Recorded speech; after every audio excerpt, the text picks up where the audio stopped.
మీ business ను develop చేసుకోవాలి అనుకుంటున్నారా? మీ పరపతిని పెంచుకోవాలి అనుకుంటున్నారా? అయితే ఓకే టీవీ ద్వారా L band, aston band ad, scrolling ad, ad with voice overs, logo bug, video ads ద్వారా మీ యాడ్స్ ను పబ్లిష్ చేసుకోండి.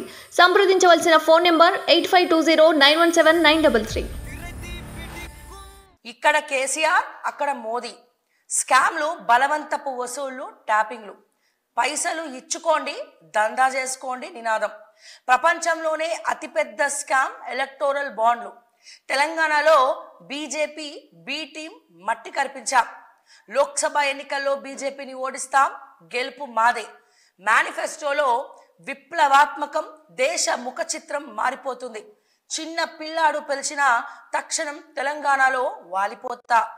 ఇక్కడి ప్రజలతో నాది కుటుంబ ఆత్మీయ బంధం. జీవితాంతం మీ వెంటే. కాంగ్రెస్ అగ్రనేత రాహుల్ గాంధీ. తుక్కుగూడ జనజాతర సభలో పార్టీ మేనిఫెస్టో విడుదల. మేడ్ ఇన్ చైనాను మేడ్ ఇన్ తెలంగాణ వెనక్కి నెట్టాలని ఆకాంక్ష అని చెప్పి నిన్న రాహుల్ గాంధీ మాట్లాడిండ్రు. అయితే స్కామ్లు, బలవంతపు వసూళ్లు, ట్యాపింగ్లు, దీని గురించి ప్రధానంగా రాహుల్ గాంధీ గారు మాట్లాడారు. చాలా సంతోషం అండి. బట్ రాహుల్ గాంధీ గారు, మీరు ఇక్కడ తెలంగాణ కాంగ్రెస్లో ఏం జరుగుతుంది అనేది పట్టించుకుంటున్నారో లేదో నాకు తెలియదు. కానీ నిన్న గత ప్రభుత్వంలో జడ్సన్ గారు ఏమైనా చెప్తే, లేకపోతే ఎవరైనా ఏమైనా చెప్తే అష్టదిగ్బంధనం చేస్తుండే, పోలీసులు వచ్చి వాళ్ళు బయటికి రాకుండా కాపలా కాస్తుండే.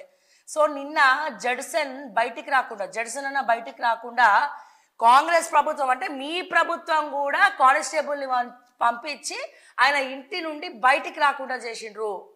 ఎందుకు చేసిండ్రు? మరి ప్రజాస్వామ్యం అన్నారు కదా, ఎవరు మాట్లాడాల్సిన స్వేచ్ఛ వాళ్ళకు ఉంది కదా. మరి ప్రజాస్వామ్యం అన్నప్పుడు ఎవరు మాట్లాడాల్సినటువంటి స్వేచ్ఛ వాళ్ళకి ఉన్నప్పుడు మీరు బక్కా జడ్సన్ని బయటికి రానియకుండా చేయడంలో అర్థం ఏంటి? ఈ తెలంగాణ కాంగ్రెస్లో అసలు మీకు ఏం జరుగుతుందనేది మీకు ఏమైనా తెలుసా? మీరేమో పెద్దన్న లెక్క తెలంగాణ ఆడబిడ్డలకు కావచ్చు, తెలంగాణ ప్రజలకు కావచ్చు అన్నలక్క అభయహస్తం ఇస్తాం, ఓకే, ధరణిని రద్దు చేస్తాం, ధరణిని ప్రక్షాళన చేస్తామన్నారు. కానీ ధరణి దొంగలు ఎవరైతే ఉన్నారో, ధరణిని దోచుకున్న దొంగలు ఎవరైతే ఉన్నారో, ధరణిని అడ్డు పెట్టుకొని తంబులేసి మరి జీవితాలను చిన్న భిన్నం చేసినటువంటి ఐఏఎస్ ఆఫీసర్ ఎవడైతే ఉన్నాడో వాడు ఆయన ముఖ్యమంత్రి దగ్గరే తిరుగుతూ ఉన్నాడు. మరి ధరణి ప్రక్షాళన అన్నారు, ధరణి కమిటీ అన్నారు. మరి 25 లక్షల మంది తెలంగాణ ప్రజలు ధరణి వల్ల మరి పీడింపబడతా ఉన్నారు.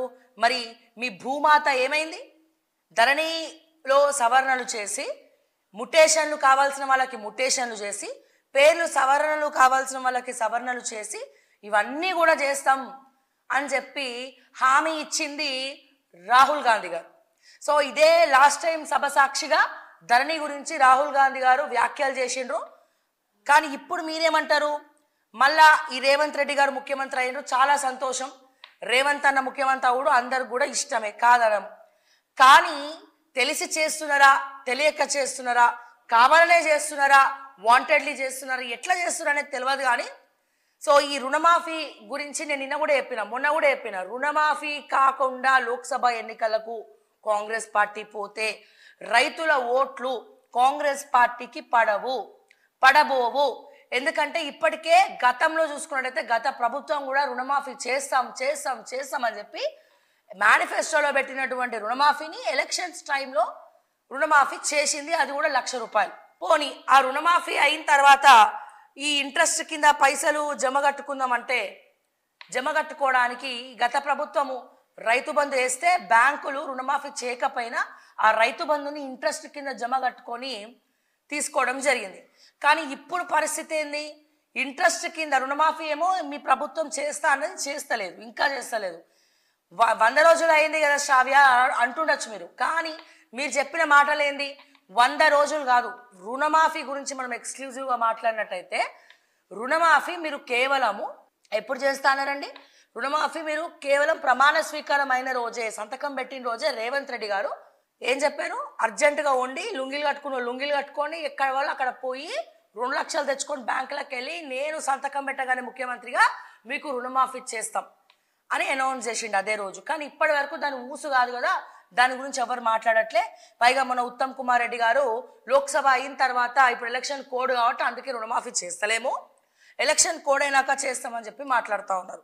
సో ఇది తెలంగాణలో ప్రస్తుతం జరుగుతూ ఉన్నది.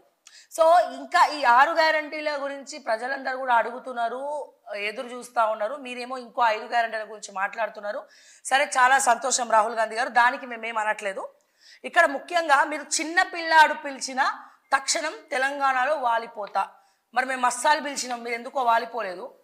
అరే, చిన్న పిల్లాడు పిలిచినా తెలంగాణలో వాలిపోతా అని మీరు రాహుల్ గాంధీ గారు అంటున్నారు. చాలా సంతోషం అండి.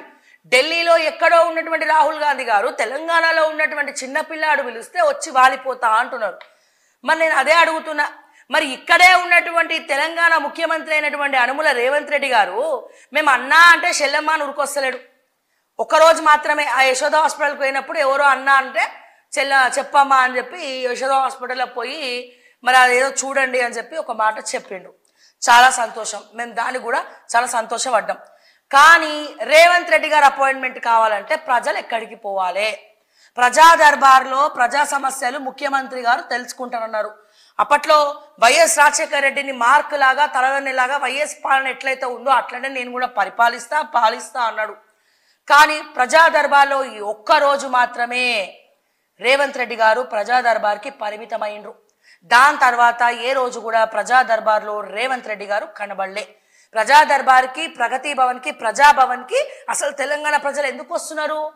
రేవంత్ రెడ్డి గారు, మా రేవంత్ అన్న ప్రజా దర్బార్లు ఉంటాడు, ముఖ్యమంత్రి ఉంటాడు, ఇలా ఎవ్వరు పట్టించుకోకపోతే నేను ముఖ్యమంత్రినే కలవాలి, ఇది ముఖ్యమంత్రి చెప్తేనే అవుతుంది పని అని చెప్పి కొంతమంది ఇష్యూస్ కోసం వస్తారు, కొంతమంది అభిమానులు వస్తారు, వాట్ ఎవర్ ఇట్ ఈస్, చాలా మంది వచ్చి కలుస్తూ పోతూ ఉంటారు. కానీ ఇక్కడ వైఎస్ఆర్ మార్నింగ్ 2-3 విజిటింగ్ అవర్స్ పెట్టుకొని ఆ టైంలో అందరు కలుస్తుండే. కానీ ఇక్కడ ప్రజలని ముఖ్యమంత్రి ఎప్పుడు కలవాలి, ఎక్కడ కలవాలి, ఎలా కలవాలి, ఈ రోజున సెలబ్రిటీస్ కలవడానికి చాలా ఈజీ అయిపోయింది. సో ఇదొకటి ప్రధానమైనటువంటి అంశం, మనం మాట్లాడుకోవాల్సినటువంటి అంశం. అలాగే ఈ చిన్న పిల్లాడు పిలిచినా సరే మేము వస్తామని చెప్పి రాహుల్ గాంధీ గారు అన్నారు. చాలా సంతోషం. కానీ ఎట్లా పిలవాలి? ట్విట్టర్ ద్వారా పిలవాలా, ఎక్స్ ద్వారా పిలవాలా, మీ పిఏకి ఫోన్ చేయాలా? ఎందుకంటే సార్, తెలంగాణ గల్లీలో ఉన్నటువంటి లీడర్లే రెస్పాండ్ అవుతలేరు, తెలంగాణలో ఉన్నటువంటి మంత్రుల పిఏలే ఫోన్ ఆన్సర్ చేస్తలేరు, తెలంగాణలో ఉన్నటువంటి మంత్రుల పిఏలు, పిఆర్ఓలు కూడా ప్రతి చిన్న సమస్యకి రెస్పాండ్ అవుతలేరు, తెలంగాణలో ఉన్నటువంటి రేవంత్ రెడ్డి గారు పిఏలు కూడా ఫోన్ లేపట్లేదు. అటువంటిది ఢిల్లీలో ఎక్కడో ఉన్నటువంటి రాహుల్ గాంధీ గారు తెలంగాణలో ఉన్నటువంటి ఒక చిన్న పిల్లాడు పిలిస్తే వస్తారు అంటే చాలా సంతోషంగా ఉంది. మరి ఎవరైనా చిన్న పిల్లలు ఉంటే అందరూ కూడా ఒకసారి పిలిచి చూడండి, రాహుల్ గాంధీని తలచి చూడండి అని చెప్పి నేను మరొక్కసారి తెలియజేస్తా ఉన్నా. నేను ఇష్యూస్ గురించే మాట్లాడుతున్నాను రాహుల్ గాంధీ గారు. సో నేను ఇష్యూస్ గురించి మాత్రమే నేను ఇక్కడ మాట్లాడుతూ ఉన్నాను. సో నిన్న చిన్నపిల్లాడు పిలిచిన వస్తారన్నారు. బట్ ఫస్ట్ నేను మీ తెలంగాణ లీడర్స్ అందరికి కూడా చెప్పండి, దయచేసి తెలంగాణ లీడర్స్ అందరికీ దయచేసి చెప్పండి, ప్రజలకు అందుబాటులో ఉండమని చెప్పండి, పిఏలను ముఖ్యంగా అందుబాటులో ఉండమని చెప్పండి. ప్రతి ఫోను మంత్రి ఆన్సర్ చేయలేడు, మేము కూడా అది ఎక్స్పెక్ట్ చేయం. కానీ పిఏలు, పిఆర్ఓలను ఆన్సర్ చేసి జనాల సమస్యలను నిజంలాగా తెలుసుకొని అద్దం పట్టినట్టు ఆ సమస్యలను మంత్రుల దృష్టికి తీసుకెళ్ళమని రాహుల్ గాంధీ గారు జర చురుకులు పెట్టాలి మీ మంత్రులకు ఇక్కడ తెలంగాణలో అని చెప్పి నేను మరొకసారి ఈ సందర్భంగా రాహుల్ గాంధీ గారిని నేను కోరుతా ఉన్నాను. అండ్ అదే రకంగా చాలా ఉన్నాయి. ఇప్పుడు నిరుద్యోగులు 46 జీవో ఉన్నాయి, 46 జీవో ఉంది. నిరుద్యోగుల సమస్యలు ఉన్నాయి. సో నిరుద్యోగ భృతి మా ప్రియాంక గాంధీ నిరుద్యోగ భృతి సరూర్ నగర్లో అనౌన్స్ చేసిపోయింది. కానీ ఇప్పటి వరకు నిరుద్యోగ భృతి ఊసేలేదు. మా నిరుద్యోగులంతా రామకృష్ణ మఠం గడ మన జడ్సన్న కూడా చెప్పారు, రామకృష్ణ మఠం దగ్గర ఫ్రీ భోజనం తింటా ఉన్నారు, పైసలు లేక. ఉంటే వైకుంఠం, లేకపోతే ఊకుంటాం అన్నట్టు అయిపోయింది పరిస్థితి. సో దయచేసి వీటన్నిటిని కూడా దృష్టిలో పెట్టుకోవాలి. అయితే ప్రజలకు లీడర్ల అంటే తెలంగాణలో ప్రజలు సినిమా చూసిండ్రు, ఒక్కొక్క నాయకుడు ఒక్కొక్క సినిమాని చూపిస్తుండు, ఒక్కొక్క నాయకుడు ఒక్కొక్క ట్రైలర్ని రిలీజ్ చేస్తుండు. అందుకని చెప్పి తెలంగాణ ప్రజలు నమ్మడానికి లేదు, తెలంగాణ ప్రజలు నాయకులని నమ్మే పరిస్థితి లేదన్న. ఎందుకు ఈ మాట అంటున్నానంటే, ప్రతి ఒక్కరు వస్తుర్రు అది చేస్తామని చెప్తుర్రు, ప్రతి ఒక్కరు వస్తుర్రు ఇది చేస్తామని చెప్తుర్రు. కానీ ఇక్కడ ప్రెస్ మీట్లలో మాట్లాడమే తప్ప మరి ఏం చేస్తున్నాడు అనేది క్లియర్గా మాత్రం అసలు కనబడట్లేదు. సో మొన్నటికి మొన్న మీరు చూసిండ్రు, స్టాఫ్ నర్సుల సంగతి చూసిండ్రు, రిక్రూట్మెంట్ సంగతి చూసిండ్రు, అండ్ ఇట్లా రకరకాల అంశాలు ఉన్నాయి. బట్ ఈ నేను ఒకటే చెప్తున్నా, ఇంకోటి గవర్నమెంట్ మారిందన్నా కానీ గవర్నెన్స్ మారలేదు. ఎవరైతే సెక్రటేరియట్లో చాలా మంది పనిచేస్తున్నారో వాళ్ళందరూ గత ప్రభుత్వంలో పనిచేసేటోళ్ళే. ఎవరైతే ఎలక్ట్రిసిటీ కరెంట్ డిపార్ట్మెంట్లో పనిచేస్తున్నారో వాళ్ళందరూ గత ప్రభుత్వంలో పనిచేసేటోళ్ళే. మీ మంత్రుల దగ్గర ఎవరైతే పిఏలు పిఎస్లు ఓఎస్డీలుగా చాలా మంది పనిచేస్తా ఉన్నారో వాళ్ళు గత ప్రభుత్వంలో గత మంత్రుల దగ్గర పనిచేసిన వాళ్ళే. మరి వాళ్ళే అంటే గవర్నమెంట్ మారినా గవర్నెన్స్ మారినప్పుడు వాళ్ళు కూడా మళ్ళీ బల్ల కింద చేతులు పెట్టే ఇవన్నీ కూడా వ్యవహారాలు నడిపిస్తారు. ఇక ప్రజలకు అందుబాటులో ఏముంటారని చెప్పి నేను రాహుల్ గాంధీ గారిని ఈ సందర్భంగా నేను అడుగుదాం అనుకుంటున్నా. ఎస్, స్కామ్లు, బలవంతపు వసూలు, ట్యాపింగ్లు వీటన్నిటిని కూడా మేము ఏకీభవిస్తాం. అయితే ఇక్కడి ప్రజలతో నాది కుటుంబ ఆత్మీయ బంధం. జీవితాంతం మీ వెంటే కాంగ్రెస్ అగ్రనేత రాహుల్ గాంధీ తుక్కుగూడ జనజాతర సభలో పార్టీ మేనిఫెస్టో విడుదల. మేడ్ ఇన్ చైనాను మేడ్ ఇన్ తెలంగాణ వెనక్కి నెట్టాలని ఆకాంక్షిస్తున్నాం. ఇక చెర్రపల్లి జైల్లో చిప్పకూడు తినిపిస్తా, జైల్లోనే డబల్ ఇల్లు కట్టిస్తా, ఏదంటే అది మాట్లాడితే ఊరుకోం. కేసీఆర్ మా కార్యకర్తలు దలుచుకుంటే నీ డ్రాయర్ కూడా మిగలదు. గతంలో మా ప్రభుత్వంలో 25 లక్షల ఇల్లు మీరు ఎన్ని కట్టిండ్రు? గుజరాత్ మోడల్పై వైబ్రెంట్ తెలంగాణ ఆధిపత్యం చూపిస్తుంది. నమో అంటే నమ్మించి మోసం, ఉత్తరాది దక్షిణాది చిచ్చుకు కుట్ర. మా పాలన నచ్చితే 14 సీట్లు ఇవ్వండి. తుక్కుగూడ సభలో రేవంత్ రెడ్డి గారు. నేను రేవంత్ రెడ్డి గారిని ఒక క్వశ్చన్ అడుగుతున్నా ఈ సందర్భంగా. మీ పాలన నచ్చితే 14 సీట్లు ఇవ్వమని మీరు అడుగుతున్నారు. ఒకవేళ 14 సీట్లు గనక ఈ లోక్సభలో మీకు రాకపోతే అంటే మీ పాలన తెలంగాణ ప్రజలకు నచ్చలేదు అని మీరు ఏకీభవిస్తారా, మీరు ఒప్పుకుంటారా అనేది నేను ఇక్కడ ఈ సందర్భంగా అడుగుతున్నా. ఎందుకంటే మీరు రుణమాఫీ చేసి ఈ మాట చెప్పుంటే నేను కూడా చాలా సంతోషం వ్యక్తం చేసేవాళ్ళం. ప్రతిరోజు మార్నింగ్ న్యూస్లో ప్రతిరోజు రేవంత్ అన్న నేను మీకు గుర్తు చేస్తా ఉన్నా. ఎందుకంటే రుణమాఫీ గురించి కావచ్చు, రైతు బంధు గురించి కావచ్చు, వీటి గురించి మా ఆఫీస్లకు టింగు మనో రింగు మనో ఫోన్లు మోగుతూ ఉన్నాయి. చాలామంది ఫోన్లు చేసి అడుగుతూ ఉన్నారు. అండ్ అట్లనే ముఖ్యంగా పెన్షనర్స్ ఎవరైతే రిటైర్ అయ్యి పెన్షన్ వాళ్ళు ఉంటారో, ఎవరైతే మన 60 ఏళ్ళు పైబడిన వాళ్ళకి పెన్షన్ ఇస్తున్నామో ప్రభుత్వం తరపున, సో ఆ పెన్షన్లు కూడా రావట్లేదు అని చెప్పి టెన్షన్ పడుతూ ఉన్నారు. సో వాళ్ళు కూడా కాల్ చేస్తూ ఉన్నారు. నా ఆఫీస్ ఫోన్ అయితే ఇక్కడ లేదు, బట్ కంటిన్యూస్గా మీరు చూసినట్టయితే దాంట్లో కాల్స్ అని కూడా అవే రేవంత్ అన్న.